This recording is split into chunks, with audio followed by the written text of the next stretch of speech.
Bonjour à tous et bienvenue chez moi. Enfin plutôt chez Madame Fauché. Aujourd'hui, on pose nos valises chez cette grande dame qui prend un peu trop de place dans nos vies. Moi, c'est Laura, votre hôte sur ce podcast. Chaque semaine, on aborde le sujet de l'argent pour le mettre au service de vos ambitions et reprendre le pouvoir sur votre vie. Alors, prêt à sortir de la fauche ? Faisons le chemin ensemble, sans pression, pas à pas, comme à la maison. Vous êtes prêts ? C'est parti. Salut tout le monde! Avant de commencer, je voulais vous souhaiter la bienvenue dans le calendrier de l'Avent de Madame Fauché. Et oui, mon petit cadeau pour vous, c'est de vous avoir préparé un podcast par jour jusqu'au 25 décembre. Si vous m'écoutez à un autre moment de l'année, ne vous inquiétez pas, vous ne verrez pas la différence. Ces épisodes peuvent être consommés sans modération et n'ont aucune date de péremption. Vous savez, un petit peu comme les nombreux chocolats de Noël qui restent après les fêtes. Peu importe le moment de leur dégustation, ils sont toujours aussi savoureux. Sur ce, je vous souhaite de très bonnes fêtes, une très bonne écoute. J'espère que ce calendrier de l'Avent vous plaira. Et c'est parti pour l'épisode du jour.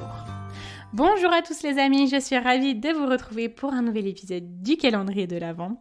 Alors aujourd'hui, j'ai décidé de vous parler du sujet de l'argent et de la spiritualité. Quel lien y a-t-il entre les deux et comment moi au quotidien la spiritualité m'aide à gérer au mieux mon argent et comment je vois l'argent de façon spirituelle. Alors je ne vais pas parler de religion ou quoi que ce soit, mais plus du sens de l'argent, plus de ce que je fais par rapport à l'argent d'un point de vue assez global et quelle vision moi j'ai par rapport à ça. Pourquoi je vais vous parler de cet épisode ? Parce que parfois j'aime vous donner des choses ultra concrètes, des méthodes à mettre en place, des choses à faire. Et c'est vrai qu'après dans notre quotidien, on est parfois un petit peu emmené par les micro-tâches que l'on a à faire, que ce soit pour l'argent ou pour d'autres domaines. Et j'aime prendre du recul sur ce que je fais, sur ce que je veux mettre en place et sur ce qui me prend du temps. Parce qu'on est vite happé par le quotidien, par la routine et parfois j'ai l'impression qu'on peut avoir tendance facilement à dévier un peu de route, changer un petit peu de sens et sans s'en rendre compte en fait ne plus être complètement aligné avec ce que l'on fait. Donc aujourd'hui je voulais vous parler de choses un petit peu plus profondes dans le sens où on va parler de sens, on va parler de vision de soi-même, de vision de l'argent. Alors j'ai hâte de vous partager ça. Je veux vous parler de 5 choses du coup pour moi qui sont importantes dans ma spiritualité avec l'argent. Alors c'est parti. La première chose, je voudrais vous parler du lâcher-prise. Alors le lâcher-prise, je pense que c'est l'une des choses les plus compliquées que l'on a à faire dans notre vie et pourtant c'est tellement essentiel. Pour vous imaginer un petit peu ce que je veux vous partager, je voulais vous parler de l'histoire du coach Brian Sean Reed, qui est un coach en développement personnel aux États-Unis. Et en fait, il utilise les animaux pour aider les personnes dans les thérapies, et notamment les chevaux. Parce qu'en fait, il y a une dimension où quand on est avec les animaux, en fait, on ment pas, il n'y a pas de mensonge. Un animal, il est là, il est cru, il est juste, il est vrai, il est honnête. Complètement à 100% honnête. Et je vais vous partager 2 anecdotes, du coup, qu'il a racontées. En fait, il a rencontré un jour un homme qui avait des problèmes dans son mariage avec sa femme et ils allaient sûrement divorcer. Ils ont commencé à discuter et l'homme disait beaucoup « elle a dit ci, elle a dit ça, elle a fait ci, elle a fait ça ». Et du coup, il a décidé de le faire monter sur sa jument, qui s'appelle Brenda. Il l'a mis dessus, il lui a dit « tu as déjà monté à cheval ?» Il lui a dit « non, pas du tout ». Donc il l'a fait monter dessus, donc sans selle, sans rêne, sans rien du tout, pour qu'il puisse se tenir et déjà avoir un minimum de contrôle. Et en fait, l'homme a été déstabilisé dès le début, il était là, wow, il ne savait pas comment tenir dessus.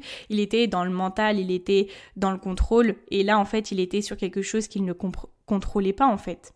Et Brian lui a dit « lâche prise, souffle comme si tu voulais souffler ton air du ventre, fais ce que tu peux pour souffler l'air par en dessous quoi ». Et en fait il s'est mis à rigoler, il a soufflé instinctivement du coup très fortement et il s'est relâché, il a trouvé son point de gravité, il a pu se connecter au cheval parce qu'il ne pensait plus avec son cerveau, il avait relâché toute la pression, il pouvait être pleinement présent avec le cheval. Et en fait, il a eu un déclic, il s'est rendu compte qu'il n'avait jamais lâché prise avec sa femme, qu'il était toujours dans le contrôle, le besoin de contrôle de tout. Et c'est pour ça que son mariage battait de l'aile. Il a trouvé son centre de gravité sur ce cheval qu'il ne connaissait pas, en lâchant prise. Il a trouvé son équilibre et il n'avait plus peur. Peut-être que vous ne voyez pas encore le lien, mais ne vous inquiétez pas, ça va venir. Je vais vous parler de la deuxième expérience que nous partage Brian. Il a fait une session avec une femme en fait qui avait vécu 6 décès dans sa famille en une année. Et en fait, ce qui s'est passé, c'est que du coup, les 6 décès se sont faits à 1 mois et demi d'intervalle à chaque fois. Et elle n'a pas pu faire le deuil d'une personne avant qu'une autre décède en fait. Et du coup, c'est pour ça qu'elle se retrouvait dans une période dans sa vie où elle avait plein de problèmes, où elle n'arrivait pas à gérer ces deuils-là en fait, qu'elle n'avait pas eu le temps de processer. Et elle s'est retrouvée là dans une thérapie avec ce monsieur. Il lui a donné une corde et il lui a dit ça, c'est tes problèmes. Tiens-y fort, comme aujourd'hui tu y tiens fort. Il a tiré et comme elle y tenait fort, elle a été déséquilibrée, elle était à 2 doigts de tomber. Ensuite, il lui a dit, quand je vais tirer, tu vas laisser un peu aller. Laisse un peu aller. Et ce qui s'est passé, c'est que quand il a tiré, elle a un peu laissé aller la corde. Sauf que cette corde-là, elle a commencé à lui brûler les mains. Et il lui a dit, lâche complètement maintenant. Il a tiré, elle a lâché. Elle n'a rien ressenti. Elle n'a pas eu mal. Et la corde est tombée à terre. Et là, elle s'est dit, ok, j'ai compris l'exercice. Sauf qu'il lui a dit, ce n'est pas fini. Il lui a dit, là, la corde, elle est où ? Elle est devant toi. Si tu restes toujours dans la même position, si tu ne sais pas où est ton futur, si tu ne sais pas où aller, tu auras toujours cette corde avec tes problèmes devant toi. Et à n'importe quel moment, tu pourras les récupérer, les reprendre vers toi et dire, regardez-moi, regardez mes problèmes, regardez-moi, pauvre de moi. Tu pourras les récupérer aussi vite que tu le voudras. Donc, qu'est-ce qu'il faut que tu fasses ? Il faut que tu trouves ton futur. Il faut que tu trouves où tu ailles. Tu te dises, au revoir, maintenant j'ai des choses à faire. Et pour moi, ça a pris tout son sens quand je pense à l'argent, quand je pense aux erreurs que j'ai pu faire par le passé par rapport à l'argent, parce que j'avais une volonté de me maintenir fortement à cet objectif d'avoir de l'argent, et que j'avais tous ces problèmes que j'avais accumulés, toutes ces peurs que j'avais accumulées, toutes ces choses-là que je gardais avec moi, et que même si je me disais, c'est pas grave, on oublie, c'était toujours là devant moi. On peut tous avoir fait des erreurs avec l'argent, qui sont toutes différentes. On a des croyances qui sont différentes par rapport à l'argent. Il y a des erreurs que l'on doit encore assumer financièrement. On a des problèmes qui sont toujours sous nos yeux. Et en fait, quand on avance, on doit toujours essayer de les éviter, de les contourner pour ne pas les récupérer. Ils ont encore un impact sur nous. Et si on lâche, et on lâche vraiment prise, et qu'on se rend compte où est notre futur, où est notre chemin, on sera forcément pas sur la même voie. Parce que toutes les erreurs que l'on a fait, tous les choix qui ne nous ont pas aidés, n'étaient pas sur notre voie. Ils étaient sur une voie qui n'était pas la nôtre. Quand on décide notre voie, tout ce qu'on a fait dans le passé, ça n'a plus aucune incidence. Et j'ai adoré cette phrase. Au revoir, j'ai des choses à faire. C'est quand on se retrouve dans des pires moments, les pires moments de notre vie, qu'on se dit, c'est bon, j'en ai ma claque, j'ai des choses à faire. Et ces choses-là qui sont à faire, elles viennent de nous profondément, de notre nous profond. On lâche prise sur tout ce qu'on avait envie de faire parce qu'on nous disait de faire ou parce qu'on pensait avoir envie de le faire. Et parce qu'on se disait, c'est bien de le faire, il faut que je le fasse pour plein de raisons, mais qui n'étaient pas les nôtres. Et du coup, ça nous emmène à être un peu emprisonnés par ce côté argent. Par exemple, un travail dans lequel on est parce que on pense être dans le bon endroit, parce qu'on ne peut pas dire non à une opportunité, ça c'est de l'histoire vécue.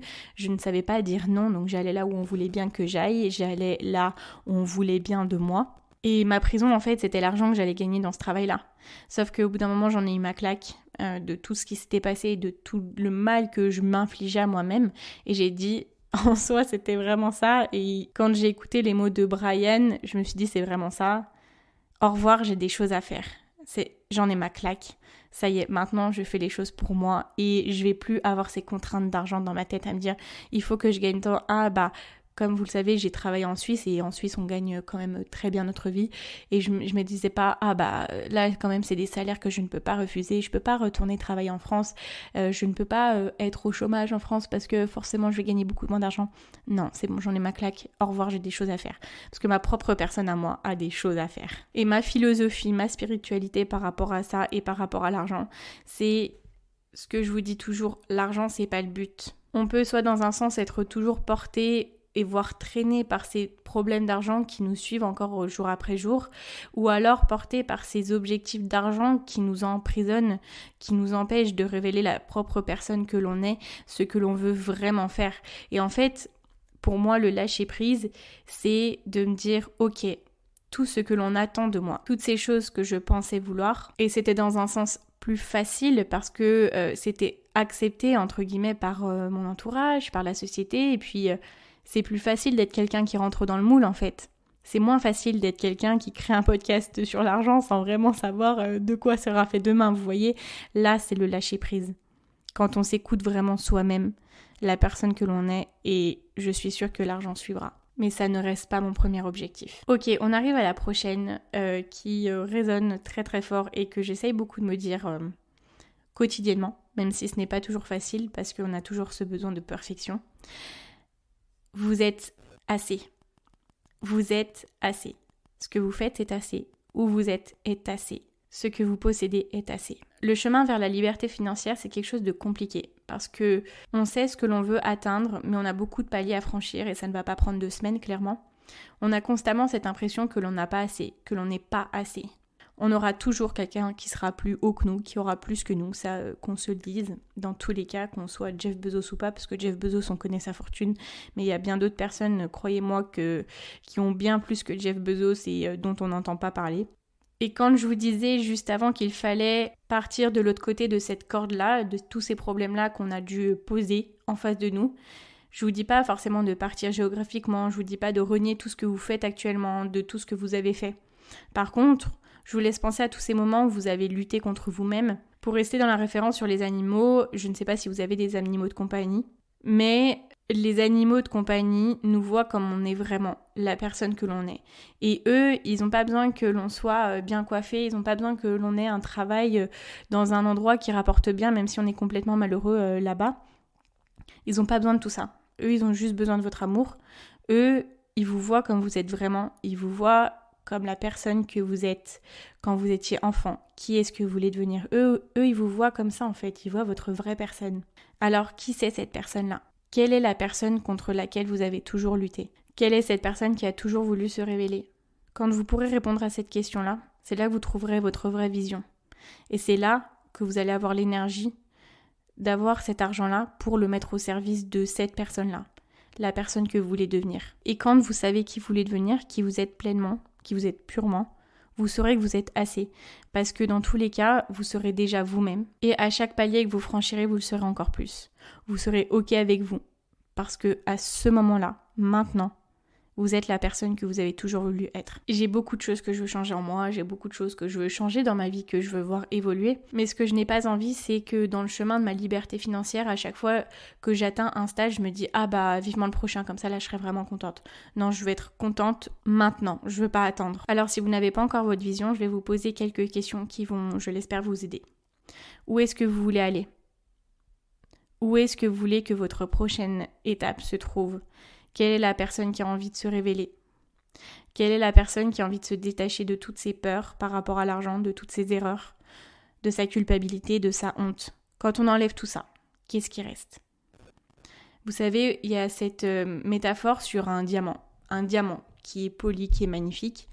Un diamant, vous avez beau le rouler dans la boue, vous avez beau marcher dessus, sauter dessus, vous avez beau le mettre au milieu d'une tempête, vous avez beau le mettre dans n'importe quel horrible endroit, si vous le nettoyez, si vous enlevez tout ce qu'il a traversé, ça sera toujours le même diamant, il n'aura pas bougé.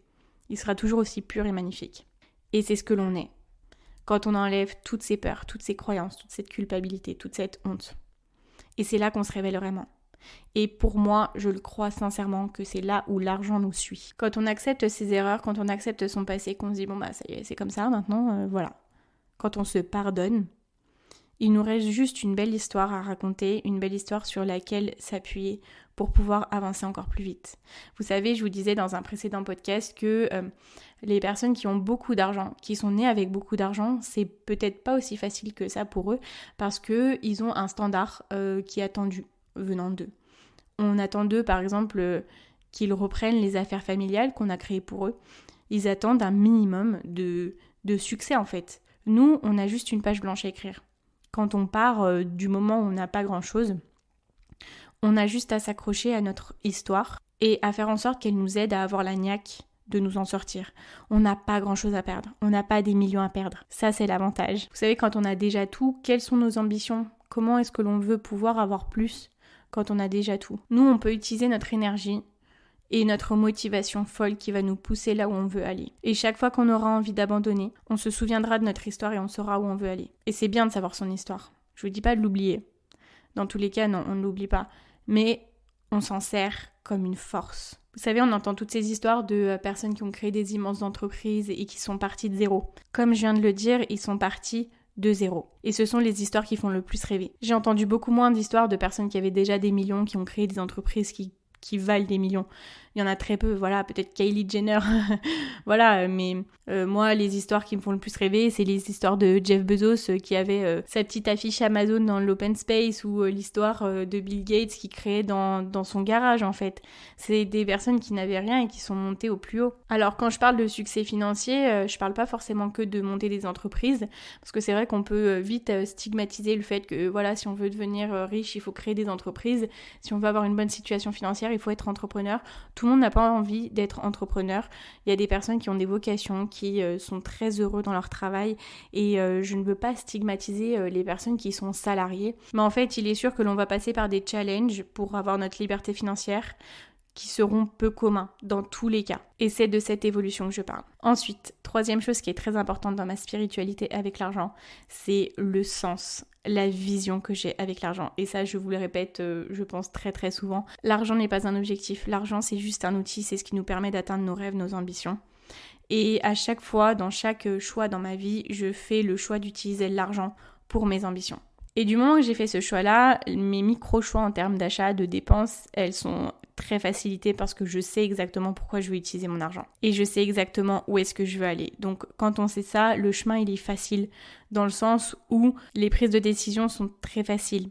Bon, je dis très facile parce que pour moi ça a été facilité parce que je suis une personne qui à la base a beaucoup de mal à faire des choix. Maintenant, très clairement, je refuse des opportunités qu'avant je n'aurais jamais pu refuser et des opportunités qui maintenant peuvent me desservir.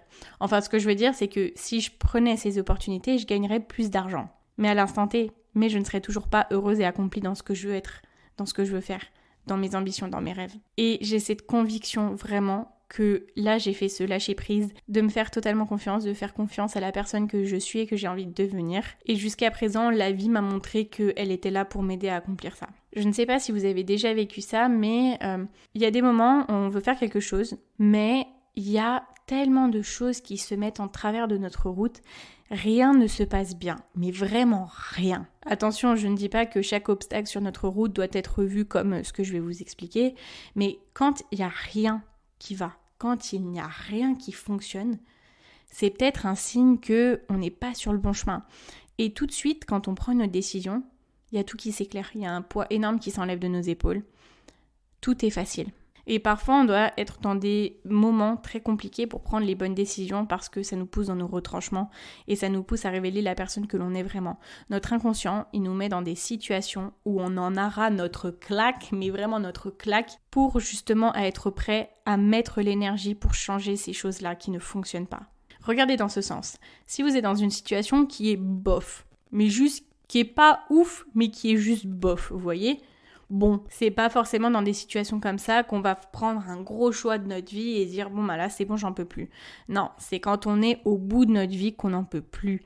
Parce que des fois, on n'est pas capable de prendre des décisions importantes si on n'est pas au fond du trou, si on n'est pas là dans une situation de non-retour. Et du coup, quand on prend des choix difficiles qui nous font être dans une autre situation, là tout s'éclaircit, tout devient facile, tout devient mieux en fait.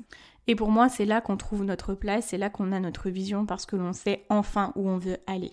Et qu'on cessera du coup de se dire que l'objectif final c'est l'argent. Ok, quatrième chose, quelque chose qui est assez important et peut-être que je vais me faire taper sur les doigts en disant ça, mais ce n'est pas grave, j'assumerai. Alors, cette chose-là, c'est arrêtons de penser à l'argent. Vous allez me dire, Laura, on est sur un podcast qui parle d'argent, tu es Madame Fauché, donc bon... Quel est le sens ? Qu'est-ce que tu veux nous dire ? Je vais vous l'expliquer. Pensez à la chasse. Bon, je n'ai pas pris forcément un exemple que j'apprécie, mais pensez à la chasse. Un chasseur, il chasse un gibier, du coup, ce que l'on chasse nous fuit. Si on passe notre temps à chasser l'argent, parce que quand on chasse, c'est quelque chose qu'on recherche, qu'on épie et qu'on suit à la trace en fait, pas dans le sens on chasse en dehors de chez nous, mais le vrai sens de la chasse, c'est quand on essaye d'alpaguer quelque chose, vous voyez, qu'on essaye de l'obtenir en le forçant quoi. Si on pense notre temps à épier l'argent, à le suivre pas à pas à la trace, l'argent ne va faire que nous fuir. De la même façon que quand on poursuit le succès, quand on poursuit l'amour, le bonheur, ça veut dire qu'on n'est pas forcément et profondément sûr que ça va nous arriver.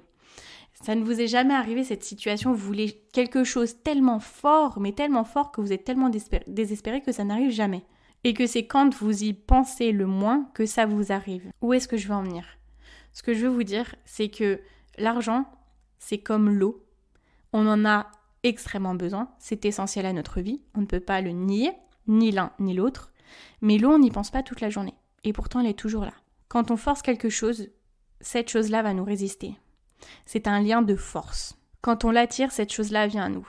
Et c'est pour ça, je vous dis souvent que j'ai un petit peu de mal avec le fait de regarder le moindre centime pour économiser le moindre centime, faire mes comptes 10 jours avant la fin du mois, voire les faire 2 fois par mois. Alors je sais qu'il y a des familles qui ont vraiment un budget super serré et qui doivent faire super attention et je le comprends totalement. Mais ce que je ne veux pas, c'est que l'on focalise notre attention constamment sur ce que l'on n'a pas, sur ce que l'on aimerait. Focalisons notre attention sur ce que l'on a déjà. Les ressources viendront au fur et à mesure. Du moment que vous savez ce que je vous ai dit juste avant, quand on est sur notre chemin, quand on est dans nos baskets droits, quand on sait où on veut aller, l'argent va nous suivre là où on va. Quand on gère bien, quand on prend les bonnes décisions, l'argent va nous suivre. Mais vous savez, par exemple, parfois, je vais vous faire une petite confession, je me dis, sur Instagram, je partage pas assez de choses sur l'argent.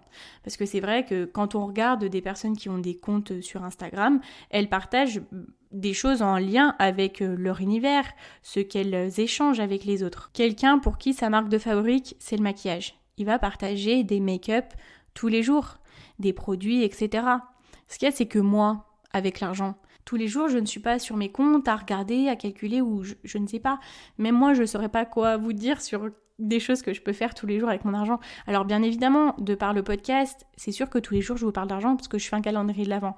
C'est vrai que je m'informe parce que c'est un domaine qui me passionne, mais je ne suis pas tous les jours en train de travailler sur mon argent. Ce que je veux, c'est avoir des choses faciles, simples d'utilisation. Je veux un système qui fonctionne. Un système qui fonctionne, c'est un système qui n'a pas besoin de moi. Et je n'ai pas envie d'être tous les jours là à calculer ligne par ligne ce que j'ai dépensé et ce que je vais recevoir. Vous savez, il y a des personnes qui disent « Arrêtez de boire votre Starbucks tous les matins et là, vous allez pouvoir économiser tant par mois et à la fin de l'année, ça vous fera tant. » Si vous avez envie de prendre votre Starbucks, prenez votre Starbucks. Je ne sais même plus dire Starbucks, tout va bien. Mais ne pensez pas tous les jours à vous restreindre sur l'argent parce que tous les jours, vous allez envoyer comme message à l'univers on arrête l'énergie avec l'argent. Il n'y a plus rien qui sort, il n'y a plus rien qui rentre. Moi, ce que j'essaie, c'est de faire marche arrière au plus vite possible, tout ça pour économiser le moindre centime. Alors, en passant, un Starbucks, ce n'est pas un centime, on est bien d'accord.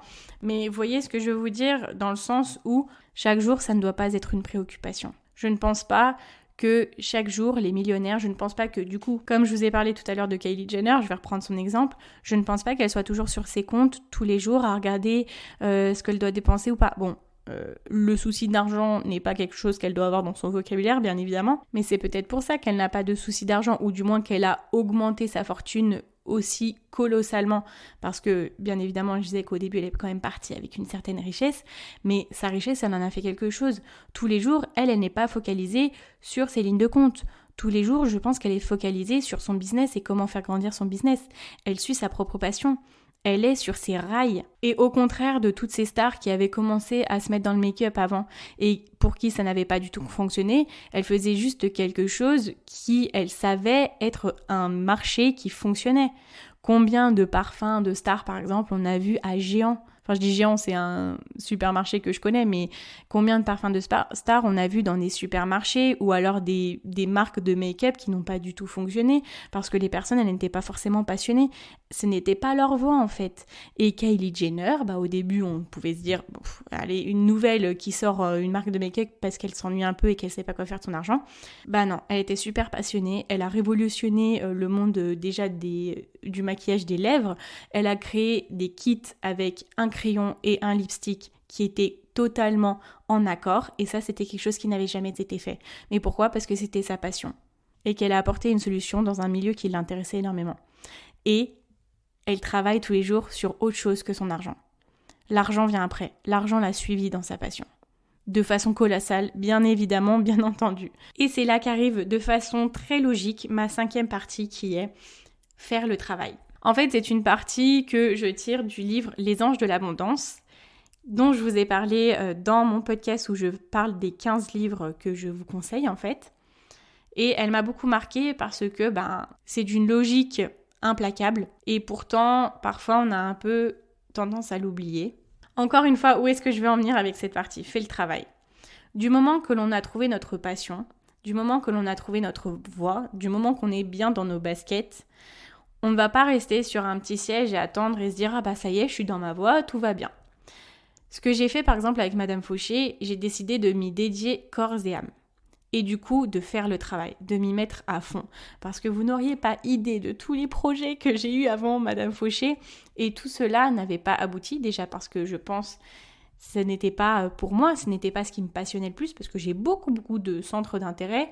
Je me vois dans beaucoup de choses, sauf que Madame Fauché, c'est la première chose qui me passionne tellement. Et du coup, ça facilite un petit peu les choses, parce que ça me permet de le faire facilement. Ça me demande moins d'énergie de me mettre au travail pour Madame Fauché, mais je me mets au travail.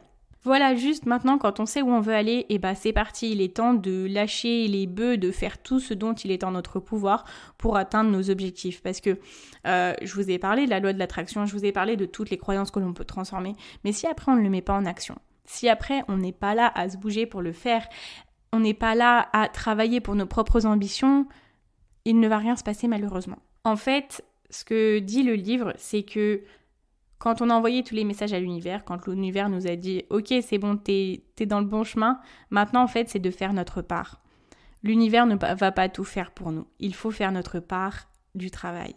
C'est un petit peu, vous savez, comme de la co-création. C'est un travail d'équipe. Vous avez quelque chose autour de vous qui va vous aider fortement, si vous y croyez, bien évidemment, et vous avez vous. Et il faut que vous y croyez aussi. Donc ça aussi, ça fait partie de faire le travail, y croire fortement, y croire assez pour y donner assez d'énergie, y prendre du temps, y prendre de l'investissement peut-être, y prendre votre travail. Donc faire le travail, ça veut dire ne plus procrastiner.